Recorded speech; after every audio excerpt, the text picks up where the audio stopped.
नहीं खड़ा था, मुझे बताओ। एमआयएमचे अध्यक्ष असदुद्दीन ओवैसी यांनी सभांचा धडाका लावलाय। अहिल्यानगरमध्ये त्यांनी भाषणात मोदी सरकारवर जोरदार हल्लाबोल केला। मोदी सरकारनं मुस्लिम धर्मस्थळांच्या जमिनी लाटण्यासाठीच वक्फचा काळा कायदा आणला असं ते म्हणाले।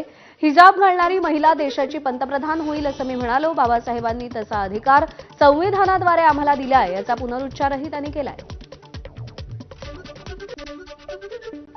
अगर आप ये 6 मंजलिस के उम्मीदवारों को पतंग के निशान पर बटन दबाकर कामयाब करेंगे तो हमारी ताईद के बगैर कोई भी नगर में महापौर नहीं बना सकेगा इंशाअल्लाह ताला। हम बादशाहगर के मौक़िफ़ में रहेंगे, जिसको चाहे उसके सर पे ताज रखेंगे और जिसको हम पसंद नहीं करते उसको तख्ते पे लिटा देंगे। अहिल्यानगरच्या सभेनंतर ओवैसींनी पतंग उडवण्याचा अभिनय करत चक्क गाण्यावर ठिकाही धरला।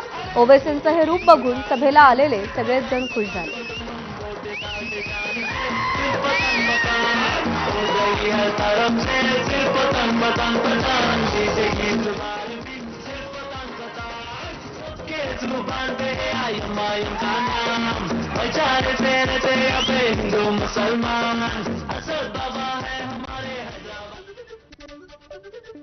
नागपूर महानगरपालिकेच्या निवडणुकीत सेवानिवृत्त पोलीस अधिकारी मैदानात उतरले।